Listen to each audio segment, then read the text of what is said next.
नमस्कार, मैं हूं आलोक और आप देख रहे हैं सत्यहिंदी.com। आइए नजर डालते हैं अब तक की सुर्खियों पर। मिडिल ईस्ट में इजराइल और ईरान के बीच बढ़ते तनाव को लेकर भारत भी पूरी तरह अलर्ट पर है। इसी बीच ईरान की ओर से एक इजरायली शिप पर कब्जा कर लिया गया है, जिसने भारत की मुश्किलें खड़ी कर दी हैं। इस शिप में सवार 25 सदस्यों में से 17 भारतीय नागरिक हैं। इस मामले में भारत ईरान अधिकारियों से लगातार संपर्क में है। नई दिल्ली ने भारतीय नागरिकों को छुड़ाने के लिए अपने राजनयिक चैनल के जरिए ईरान पर पूरा दबाव बनाया हुआ है। समाचार एजेंसियों की रिपोर्ट के अनुसार आधिकारिक सूत्रों का कहना है कि खाड़ी में ईरान के रेवोल्यूशनरी गार्ड की ओर से कब्जा किए गए शिप पर 17 भारतीय सवार हैं। ईरान और इजराइल के बीच तनाव बढ़ता जा रहा है। अब ईरान की नौसेना ने इजराइल से जुड़े एक जहाज पर कब्जा कर लिया है। ओमान की खाड़ी में MCS एरिस नामक एक जहाज पर ईरान के रेवोल्यूशनरी गार्ड के जवान हेलीकॉप्टर से उतरे, जिसका एक वीडियो भी सामने आया है। रेवोल्यूशनरी गार्ड्स अब इस जहाज को ईरान ले जा रहे हैं। मध्य पूर्व में बढ़ते तनाव के बीच इसे ईरान का बड़ा कदम बताया जा रहा है। न्यूज एजेंसी राइट्स के मुताबिक कब्जा करने के बाद जहाज को ईरान ले जाया जा रहा है। वहीं इजराइल के डिफेंस फोर्स के प्रवक्ता डैनियल हगारी ने कहा है कि ईरान ने अगर विवाद बढ़ाने की कोशिश की तो उसे अंजाम भुगतना होगा। बाइडेन ने आशंका जताई है कि ईरान सीरिया में अपने दूतावास पर हुए हमले का बदला लेने के लिए इजराइल पर पलटवार करेगा। शुक्रवार को ईरान से इजराइल पर किए जाने के हमले से जुड़े सवाल पर बाइडेन ने कहा, ऐसा ना करें। बाइडेन ने साफ कर दिया है कि अमेरिका इजराइल का साथ देगा। अमेरिकी राष्ट्रपति जो बाइडेन ने शुक्रवार को व्हाइट हाउस में मीडिया से बातचीत में कहा कि उन्हें लगता है ईरान जल्द से जल्द इजराइल पर हमला करेगा। बाइडेन ने कहा कि हम इजराइल की रक्षा के लिए समर्पित हैं। हम इजराइल का समर्थन करेंगे, हम इजराइल की रक्षा में मदद करेंगे और ईरान सफल नहीं होगा। 2 सप्ताह पहले हुए हवाई हमले में सीनियर ईरानी कमांडर सहित कई लोगों के मारे जाने के बाद ईरान की जवाबी कार्रवाई का खतरा बढ़ गया है। अमेरिकी अधिकारियों ने अमेरिका में BBC के सहयोगी CBS न्यूज को बताया कि इजराइल पर कभी भी चुनौतीपूर्ण हमला हो सकता है। इजराइल ने कहा है कि वह हमले के लिए तैयार है। प्रधानमंत्री बेंजामिन नेतन्याहू अपने वॉर कैबिनेट के सदस्यों से मुलाकात कर सकते हैं, जिसमें रक्षा मंत्री योव गैलेंट और विपक्षी नेता बेनी गैंट्स शामिल हैं। भारतीय स्टेट बैंक ने सुप्रीम कोर्ट में चुनावी बॉन्ड मामले में बैंक का प्रतिनिधित्व करने के लिए वकील हरीश साल्वे को भुगतान की गई कानूनी फीस के बारे में जानकारी देने से इनकार कर दिया है। RTI कार्यकर्ता अजय बोस द्वारा दायर एक RTI में जवाब में SBI ने कहा है कि मांगे गए विवरण को RTI अधिनियम के तहत सार्वजनिक करने की छूट दी गई है। चुनावी बॉन्ड योजना में सबसे ज्यादा डोनेशन देने वाले की लिस्ट में दूसरे स्थान पर रही Megha engineering and infrastructure limited के अफसरों पर भ्रष्टाचार के आरोप लगे हैं। केंद्रीय जांच एजेंसी CBI की ओर से इन अधिकारियों के खिलाफ भ्रष्टाचार का मामला दर्ज किया गया है। इन कंपनियों की तरफ से राजनीतिक दलों को चुनावी बॉन्ड के जरिए 1200 करोड़ रुपए का चंदा दिया गया था।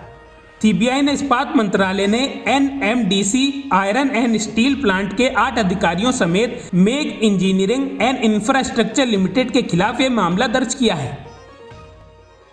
आप के राष्ट्रीय संयोजक और दिल्ली के CM अरविंद केजरीवाल ने जेल से संदेश भेजा है कि बाबा साहब की जयंती को संविधान बचाओ दिवस के रूप में मनाने का आह्वान किया है। आम आदमी पार्टी ने इस आयोजन को ऐतिहासिक सफल बनाने के लिए तैयारियां पूरी कर ली हैं। आपके दिल्ली प्रदेश संयोजक एवं कैबिनेट मंत्री गोपाल राय ने बताया कि देश के 24 राज्यों में राजधानी में यह आयोजन किया जाएगा। दिल्ली में पार्टी मुख्यालय पर सुबह 11 बजे सभी मंत्री विधायक समेत पहुंच जाएंगे। दिल्ली शराब नीति मामले में गिरफ्तार हुए अरविंद केजरीवाल इन दिनों तिहाड़ जेल में बंद हैं। उन्हें ED ने मनी लॉन्ड्रिंग के मामले में गिरफ्तार किया था। अरविंद केजरीवाल ने अपनी गिरफ्तारी को सुप्रीम कोर्ट में चुनौती दी है, जिस पर कोर्ट सोमवार 15 अप्रैल को सुनवाई करेगा। इस मामले की सुनवाई जस्टिस संजीव खन्ना और दीपांकर दत्ता की बेंच करेगी। 3 दिन पहले यानी बुधवार को दिल्ली हाई कोर्ट ने CM अरविंद केजरीवाल की गिरफ्तारी और न्यायिक हिरासत को वैध करार दिया था। आम आदमी पार्टी के राज्यसभा सांसद संजय सिंह ने शनिवार को एक बार फिर भारतीय जनता पार्टी पर बड़ा आरोप लगाया है। उन्होंने दावा किया है कि तिहाड़ जेल प्रशासन BJP के इशारों पर काम कर रहा है। CM अरविंद केजरीवाल से उनकी पत्नी सुनीता केजरीवाल को ही मिलने दिया जा रहा है। संजय सिंह ने कहा, जब अरविंद केजरीवाल की पत्नी सुनीता केजरीवाल ने उनसे मिलने के लिए आवेदन किया तो उनसे कहा गया कि आप उनसे आमने सामने नहीं बल्कि खिड़की के जरिए मिल सकती हैं। सीएम की पत्नी से ऐसा अमानवीय व्यवहार क्यों? यह एक अमानवीय कृत्य है। लोकसभा चुनाव को लेकर बिहार की राजनीति में उठापटक जारी है। इस क्रम में शुक्रवार को रजत को बड़ा झटका लगा है, जब रजत के पूर्व राज्यसभा सांसद डॉक्टर अहमद अशफाक करीम ने पार्टी से इस्तीफा दे दिया। सीमांचल में यह रजत के लिए बड़ा झटका माना जा रहा है। रजत सुप्रीमो लालू प्रसाद को भेजे एक पत्र में अशफाक ने गंभीर आरोप लगाए हैं। लालू यादव को लिखे पत्र में उन्होंने आरोप लगाया है कि आप जाति जनगणना करने का दावा करते थे, जिनकी जितनी भागीदारी उनकी उतनी हिस्सेदारी का नारा देते थे, लेकिन आपने मुसलमानों का हक मारा है।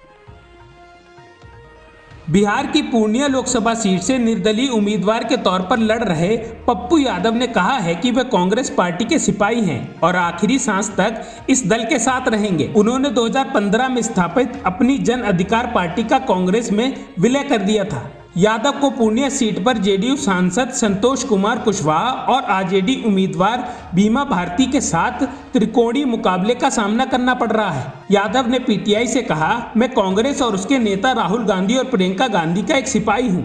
मैं अपनी आखिरी सांस तक कांग्रेस पार्टी के साथ रहूंगा। कांग्रेस पार्टी की विचारधारा मेरे खून में। लोकसभा चुनाव को लेकर मंडी से विक्रमादित्य सिंह को उम्मीदवार घोषित किया गया है। हिमाचल प्रदेश कांग्रेस प्रवक्ता प्रतिभा सिंह ने इसका ऐलान किया है। अभी पार्टी की तरफ से विक्रमादित्य के नाम की आधिकारिक ऐलान नहीं किया गया है। हालांकि भाजपा मंडी से कंगना रनौत को उम्मीदवार घोषित कर चुकी है। वहीं प्रतिभा सिंह ने कहा, हमें इस बात से कोई फर्क नहीं पड़ता है कि कंगना क्या करती हैं, क्या बोलती हैं। मंडी से लोगों का हमें हमेशा साथ मिला है। कांग्रेस नेता प्रियंका गांधी वाड्रा ने शनिवार को लोगों से कहा कि शब्दों के बहकावे में नहीं आए और अपने आगामी लोकसभा चुनाव में बदलाव के लिए वोट करें। उत्तराखंड के रामनगर में एक चुनावी जनसभा को संबोधित करते हुए प्रियंका गांधी वाड्रा ने कहा कि चुनाव वास्तविक मुद्दों पर लड़ा जाना चाहिए, न कि खोखली बयानबाजी के आधार पर। कांग्रेस महासचिव प्रियंका गांधी ने कहा, चुनावी भाषणों में इस्तेमाल किए गए शब्दों के बहकावे में नहीं आए। अपना वोट डालने से पहले आपको ईमानदारी से खुद से पूछना चाहिए कि क्या मोदी सरकार के 10 साल के कार्यकाल में वास्तव में आपके जीवन में कोई सकारात्मक बदलाव आया है। कांग्रेस के वरिष्ठ नेता पी चिदम्बरम ने शनिवार को कहा कि उनकी पार्टी 2019 के लोकसभा चुनाव की तुलना में इस बार अधिक सीट जीतेगी और अनुमान जताया है कि इंडिया गठबंधन तमिलनाडु एवं केरल में शानदार जीत हासिल करेगा। चिदम्बरम ने पीटीआई से कहा, मैं सभी राज्यों के बारे में तो नहीं बोल सकता। मैं विश्वास से कह सकता हूं कि इंडिया गठबंधन तमिलनाडु में शानदार जीत दर्ज करेगा। कर्नाटक और तेलंगाना में कांग्रेस की सरकारें लोकप्रिय हैं। पार्टी को 2019 से कहीं ज्यादा सीट मिलने वाली हैं।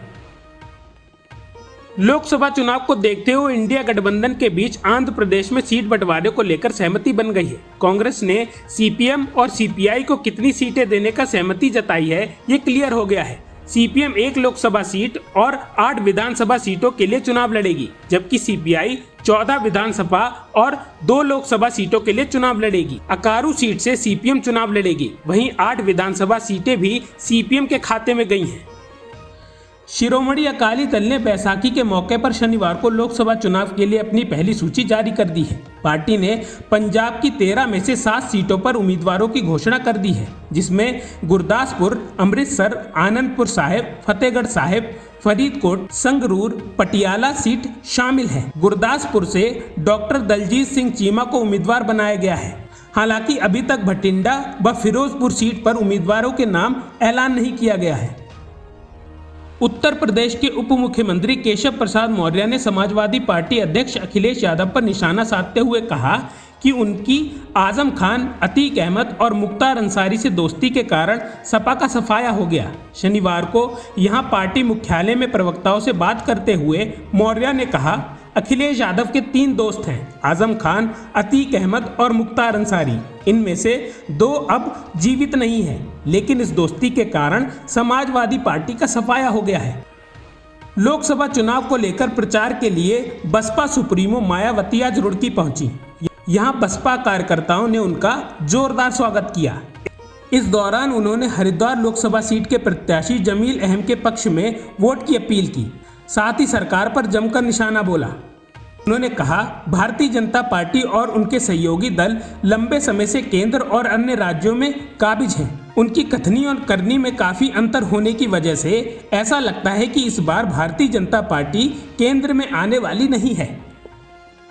केंद्रीय सूचना आयोग ने केंद्रीय चुनाव आयोग द्वारा ईवीएम के संबंध में आरटीआई याचिका का जवाब नहीं देने पर गंभीर नाराजगी जताई है। चुनाव आयोग से ईवीएम पर दिए गए ज्ञापनों पर की गई कार्रवाई के बारे में पूछा गया था। चुनाव के दौरान ईवीएम और वीवीपैट मशीनों की विश्वसनीयता पर सवाल उठ रहे हैं। सीआईसी ने इसे कानून का घोर उल्लंघन करार देते हुए चुनाव आयोग को लिखित स्पष्टीकरण देने का भी निर्देश दिया है। पूर्व आईएएस अधिकारी एमजी देवसायम देश के कई प्रसिद्ध नागरिकों ने ईवीएम, वीवीपैट वोट गिनती प्रक्रिया की विश्वसनीयता को लेकर एक याचिका दायर की थी।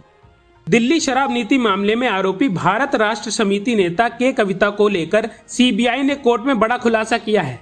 सीबीआई ने के कविता की हिरासत की मांग करते हुए शुक्रवार 12 अप्रैल को कोर्ट को बताया कि के कविता ने कथित तौर पर अरबिंदो फॉर्म के प्रमोटर शरद चंद्र रेड्डी को दिल्ली में 5 रिटेन जोन के बदले आम आदमी पार्टी को 25 करोड़ रुपए देने के लिए धमकाया था। सीबीआई ने आरोप लगाया है कि तेलंगाना के पूर्व मुख्यमंत्री चंद्रशेखर राव की बेटी के कविता ने शरद रेड्डी से कहा था, अगर वे दिल्ली में आपको पैसा नहीं देते हैं तो तेलंगाना और राजधानी में उनके कारोबार को नुकसान पहुंच सकता है।